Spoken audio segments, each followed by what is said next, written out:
மோதிரத்தில் வந்து குர்ஆன் எழுத்து தான் வந்து பதிச்சிருக்கிறாரு என்ற ஒரு விஷயங்களை இஸ்லாமிய வெறுப்பு உள்ளவர் வந்து ஒரு இஸ்லாமியரை பேச்சை கேட்டு நடக்க மாட்டார். பேண்ட் பெரிய காலர் வச்ச ஷர்ட், இவர் தான் வேட்டி சட்டைக்கு மாறுங்கன்றாரு விஜயகாந்த். வெள்ளை வேட்டி வெள்ளை சட்டை கட்டணும், அதே போல 2 கையெடுத்து தான் கும்பிடணும், கை கொடுக்க கூடாது. உன்னை பார்க்க வரவனை வந்து தோல் மேல கை போட்டு நீங்க வந்து போஸ் கொடுக்கணும், தள்ளினெல்லாம் கொடுக்க கூடாது, வரவனை சும்மா இருப்பக்கூடாது, சாப்பாடு போடணும். அதனால தான் வந்து பாண்டி பஜார் ராஜாபத ஸ்ட்ரீட் அவங்க இருந்த அந்த அலுவலகம் வந்து வள்ளலாருடைய அணையா அடுப்பு மாதிரி 24 ஹவர்ஸும் சாப்பாடு எரிஞ்சுக்கிட்டே இருக்கும். அதுவும் வாரத்துல 3 நாள் நான்வெஜ்னா எவ்வளவு செலவு பாருங்க. அது இன்னொரு நட்புக்கு ஒரு நீங்க சொன்ன நட்புன்னு சொல்லும் போது விஜயகாந்துடைய கையில் இருந்த மோந்திரத்தில் வந்து குர்ஆனுடைய வாசகமும். இன்னொரு பையன் பேர் வந்து சவுந்தரராஜன்.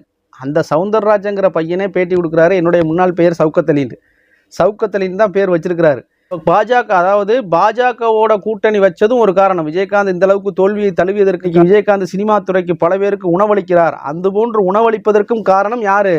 இப்ராஹிம் ராவுத்தர் தான். அவர் தான் சினிமா உலகத்திலேயே பொதுவாக சொல்லுவாங்க, சாப்பாடு போடுற விஷயத்தில் வந்து புரட்சி தலைவர் எம்ஜிஆர் அவர்கள் தான் அவங்களுடைய படப்பிடிப்புகளில் கலந்துக்கிறவங்களுக்கு ரொம்ப சிறப்பான முறையில் உணவு கிடைக்கும் அப்படின்னு.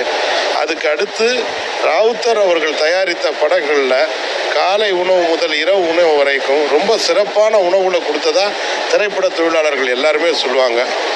அவருடைய இழப்பு என்பது திரையுலக காரணம். விதை போட்டவர் இப்ராஹிம் ராவுத்தர். மக்களுக்கு தெரிஞ்சாதான் ஓ இவருக்குடைய வளர்ச்சிக்கு பின்னால் இஸ்லாமியர் இருக்கிறார். இன்னொன்று என்ன சொல்கிறாங்கன்னா, இவர் தோல்வி அடைஞ்சதுக்கு காரணம் இப்ராஹிம் ராவுத்தர் சொன்னபடி இவர் கரெக்டாக போயிருந்தார் அப்படின்னு சொன்னாக்க, அவர் அரசியலில் அவர் முதலமைச்சர் ஆகணுங்கிற கனவோடு தான், அவர் ஆக்கணுங்கிற கனவோடு தான் தன்னுடைய வாழ்க்கையை தியாகம் செய்து இப்ராஹிம் ராவுத்தர் அவர்கள் விஜயகாந்த் அவர்களுக்காக நம்ம அவாய்ட் பண்ணுறாரு நம்ம நண்பன் அப்படின்னு ஒரு கட்டத்தில் உடல்நிலை பாதிக்கப்பட்டு கோமா ஸ்டேஜுக்கு போயிட்டாரு.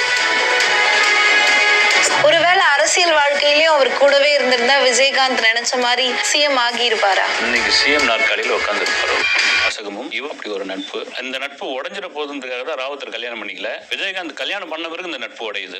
நண்பர் இப்ராஹிம் ராவுத்தர் தான் ரொம்ப ரொம்ப முக்கியமானவர். 100% சார். பயங்க அதை சொல்லவே முடியாது சார். நட்புக்கு ஒரு எடுத்துக்காட்டு அப்படின்னா அவங்க 2 பேரும் தான் சார். இப்ராஹிம் ராவுத்தர், திரு விஜயகாந்த். அது வந்து மாற்று கருத்தே கிடையாது. இன்ஃபேக்ட் இன்னைக்கு கேப்டனை இந்த அளவுக்கு ஒரு டிசைன் பண்ணி கொண்டு வந்தாருன்னா அது வந்து அவர் தான். என்ன ட்ரெஸ் போடணும், என்ன கார்ல போகணும் அப்படிங்கறது முதற்கொண்டு அண்ணன் ராவுத்தர் அண்ணன் சொல்லுவாங்க.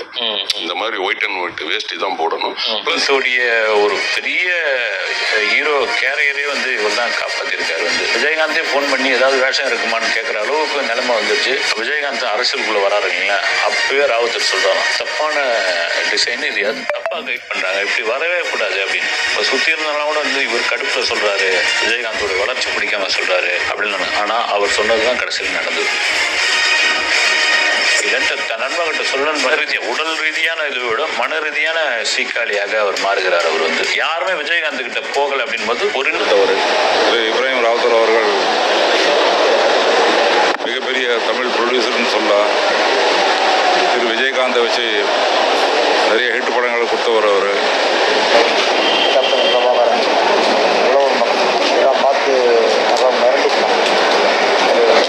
ஒரு நட்புக்கு உதாரணமாக இருந்தவர். திரையுலகில் நம்முடைய புரட்சி கலைஞர் விஜயகாந்த் சார் இருக்காங்க இல்லையா, விஜயகாந்த் அண்ணனும் இவரும் வந்து நட்புக்கு உதாரணமாக இருந்தவங்க. 2 பேரும் திரையுலகுக்கு ஒன்றா வந்தாங்க. விஜயகாந்தனுடைய வளர்ச்சிக்கு வந்து உறுதுணையாக இருந்தாருன்னா அதுக்கு ஒரு மாற்று கருத்தே சொல்ல முடியாது. அப்படி ஒன்றா இருந்தவங்க. அதுக்கப்புறம் திரைப்பட தயாரிப்பாளராகி மிகப்பெரிய வெற்றி படங்களை, நிறைய படங்களை உருவாக்குனதில் இவர் பெரிய தயாரிப்பாளர் இருந்து பல்லாயிரம் தொழிலாளர்களுக்கு வந்து அவரோட ஷூட்டிங் சொன்னாலே சாப்பாடு வந்து அப்படி இருக்கும் அப்படின்னு எல்லாரும் ரொம்ப புகழ்ந்து பேசுவாங்க. ஆனால் இன்னைக்கு நம்ம எங்களுக்கு அன்னமிட்டவர் இன்னைக்கு வந்து இல்லை. அவர் குடும்பத்திற்கு ஆழ்ந்த இரங்கலை நாங்கள் தெரிவித்துக் கொள்கிறோம். தொழிலாளர் சார்பாக எங்களோட ஆழ்ந்த இரங்கலை தெரிவித்துக் கொள்கிறோம். வீட்டில் இருக்கும் பெண்களுக்கு ஓர் அரிய வாய்ப்பு. டச் மொபைல் வைத்திருந்தால் போதும், வீட்டில் இருந்தபடியே தினமும் ரூபாய் 1800 வரை சம்பாதிக்க முடியும். குறைந்த முதலீடிலிருந்து அதிக முதலீடு வரை உங்கள் விருப்பம் போல். விருப்பமுள்ளோர் தொடர்பிற்கு வாட்ஸ்அப் மட்டும் +91 790 460 3521. அஸ்ஸலாமு அலைக்கும் வரஹ்மத்துல்லாஹி வபரகாத்துஹு. எல்லாம் அல்ல அல்லாஹ்வின் நல்லடியார்களே, வரலாறுகள் மறைக்கப்படும் போதெல்லாம் அந்த வரலாற்று உண்மையை, அதுக்கு பின்னால் இஸ்லாமியருடைய பங்களிப்பை மக்களுக்கு சரியான நேரத்தில் எடுத்து சொல்லக்கூடிய ஒரு பணியையும் நாம் சேர்த்து செய்ய வேண்டும். ஒரு சில சகோதரர்கள் நம்முடைய தனி ஐடிக்கு வந்து கேட்டாங்க, பல விஷயங்கள் ஓடிக்கொண்டிருக்கும் போது இந்த விஷயம்லாம் தேவையா? இப்போ வந்து பாலஸ்தீன இஸ்ரேல் பிரச்சனை ஓடிக்கொண்டிருக்கிறது, அதை பற்றி மாத்திரம் பேச வேண்டியதானே? அதை பற்றி எல்லா சேனல்களும் பேசுகிறாங்க, நம்மளும் பேசுகிறோம். இடையில சில நிகழ்வுகளை குறித்து நம்ம மக்களுக்கு சொல்ல வேண்டி இருக்கிறது. இப்போ ஒரு டாக்டர் அப்படின்னு சொல்லி சொன்னாக்க அவர் வந்து தலைவலி பேஷண்ட்டையும் பார்ப்பார், இருதய நோயாளியையும் பார்ப்பார், தலைவலி உள்ளவரையும் பார்ப்பார், கைகால் ஒடிஞ்சாலையும் பார்ப்பார். முக்கியமான பிரச்சனை ஒரு மூளை பிரச்சனை, முக்கியமான பிரச்சனை இதய பிரச்சனைனா இதயத்தை மாத்திரமே பார்த்துட்டு இருக்கணும். அப்போ மற்ற பேஷண்ட்டெல்லாம் பார்க்கணுமா இல்லையா? அப்போ அதான் ஒரு டாக்டருடைய பணி. அதே போன்று தான் வகுப்பறையாக இருந்தாலும் சரி, ஆசிரியராக இருந்தாலும் சரி, எல்லா சப்ஜெக்டையும் தான் நம்ம பார்க்கணும். ஒரே சப்ஜெக்டை மாத்திரமே எல்லா நேரங்களையும் பார்க்க முடியாது. அப்போ இந்த சூழலில் இது தேவை என்று சொன்னால் கண்டிப்பாக அதனுடைய தேவையை நம்ம தான் பூர்த்தி செய்யணும். அப்படின்னா அப்போ நம்ம தான் அதை சொல்ல வேண்டியிருக்குது. அந்த அடிப்படையில் தான் நம்ம சில நேரங்களில் இடையில வேறு சப்ஜெக்டையும் பேச வேண்டிய ஒரு சூழலுக்கு வருது. அதே போன்று இப்போ விஜயகாந்த் அவர்கள் தேமுதிகவினுடைய தலைவரும் நிறுவனரும், அதே போன்று சினிமா துறையில் வந்து மிகப்பெரிய கருப்பாக இருந்து சாதித்ததில் மிகப்பெரிய ஒரு நபர். சினிமா துறையை பற்றி நம்ம ஏற்கனவே சொல்லியிருக்கிறோம். அதில் நமக்கு பல மாற்று கருத்துக்கள் இருக்குது. 20% நல்ல கருத்துக்கள் சொன்னாலும் 80% ஆபாசம், அசிங்கம், பொய், ஃப்ராடு இதில் தான் சொல்கிறாங்க.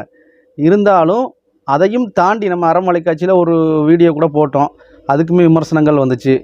இந்த மாதிரி விஜயகாந்தை வந்து நம்ம விஜயகாந்துக்கு இரங்கல் தெரிவித்து போட்டிருந்தோம். அவர் வந்து உணவளிக்கக்கூடிய ஒரு செயலை செய்கிறார். இதை நம்ம ஏன் இந்த சப்ஜெக்ட் எடுக்கிறோம் அப்படின்னு சொல்லி சொன்னாக்க, இவருடைய வெற்றிக்கு பின்னாலும் இப்ராஹிம் ராவுத்தர் என்ற ஒரு இஸ்லாமியர் இருக்கிறார், இவருடைய தோல்விக்கு பின்னாலும் இப்ராஹிம் ராவுத்தர் என்ற ஒரு இஸ்லாமியர் இருக்கிறார். அந்த விஷயத்தை இன்றைக்கி அவர் உணவளிக்கிறார் என்று சொன்னால், அந்த உணவளிப்பதற்கு பின்னால் யார் அந்த உணவளிக்கிறது என்ற செயலை உருவாக்கியது? இப்ராஹிம் ராவுத்தர். இன்றைக்கு விஜயகாந்தை எல்லாரும் புகழ்கிறார்கள். விஜயகாந்தை எல்லாருமே அவரை வந்து நம்ம அம்மளும் ஆழ்ந்த இரங்கலை தான் தெரிவிச்சிருக்கிறோம். இருந்தாலும் அதனுடைய பின்புலத்தை சொல்ல வேண்டும். கப்பல் ஓட்டிய தமிழன் என்று சொன்னால் கப்பல் ஓட்டிய தமிழை மாத்திரம் புகழ்கிறார்களே தவிர, கப்பல் வாங்கி கொடுத்த பக்கீர் முகமது அவரை இங்கே சொல்லவே இல்லையே. அப்போ காந்தியடிகளுக்கு இருபுறத்திலும் வலது புறத்திலும் இடதுபுறத்திலும் இருந்து சுதந்திர போராட்டத்திற்காக பாடுபட்ட சவுக்கத்தலி யாக்கத்தலியை பற்றி அதிகமாக பேசவே இல்லையே. வேலுநாச்சியாரை பற்றி பேசுகிறாங்க, வேலுநாச்சியாருக்கு பக்கபலமாக இருந்த திப்பு சுல்தானை பற்றி பேசவே இல்லையே, ஹைதரையை பற்றி பேசவே இல்லையே. அப்போ அதே போன்று விஜயகாந்த் அவர்களுக்கு பக்கபலமாக இருந்த இப்ராஹிம் ராவுத்தரை பற்றி நம்ம சொல்கிறோம். அந்த ஒரு விஷயந்தான் நம்ம இதில் நம்ம பார்க்க வேண்டியிருக்குது. யாருமே இந்த சப்ஜெக்டை பற்றி சில பேர் தொட்டுட்டு போயிருக்கிறாங்க, அதிகமான பேர் வந்து இந்த சப்ஜெக்டை பற்றி பேசலை. அப்போ நம்ம இதை மக்கள் மத்தியில் ஞாபகப்படுத்தி கொண்டே இருக்க வேண்டும். நம்முடைய வரலாறுகள் அழிக்கப்படுகிறது, புதைக்கப்படுகிறது, எரிக்கப்படுகிறது. அதை நம்ம குழி தோண்டி புதைக்கிறத நம்ம நோண்டி எடுத்து மக்களுக்கு சொல்லணும், மாற்று மத சொந்தங்கள்கிட்ட போய் சேர்க்கணும். அந்த அடிப்படையில் தான் இந்த கருத்தையும் நம்ம மக்கள்கிட்ட சொல்கிறோம். இப்ராஹிம் ராவுத்தர் என்பவர் தான் அவருடைய வாழ்வில் 90% வெற்றிக்கு காரணம். எந்த அளவுக்கு என்று சொன்னால், அவர் நடக்கக்கூடிய நடையிலிருந்து, செருப்பிலிருந்து, வேஷ்டி சட்டையிலிருந்து, அவர் இன்றைக்கு புகனுடைய உச்சிக்கு போய் இன்றைக்கு உடல்நிலை சரியில்லாமல் போயிருக்காரா இல்லையா, எல்லாத்துக்குமே இப்ராஹிம் ராவுத்தர் தான் காரணம். நான் சும்மா சொல்லலை, இது அடுக்கடுக்கான ஆதாரங்களோட உங்களுக்கு சொல்கிறேன்.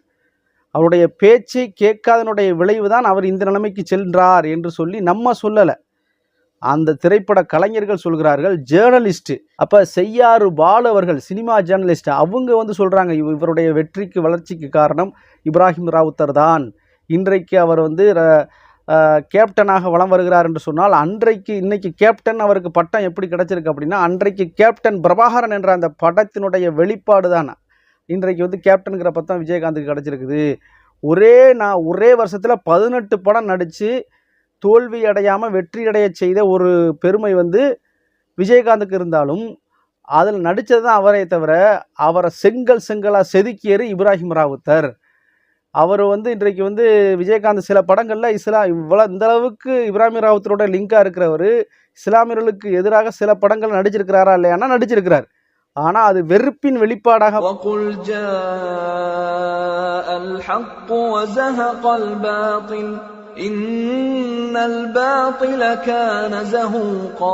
மேலும் பிரகடனம் செய்வீராக, சத்தியம் வந்துவிட்டது, அசத்தியம் அழிந்து விட்டது, சின்னமாக அசத்தியம் அழியக்கூடியதே.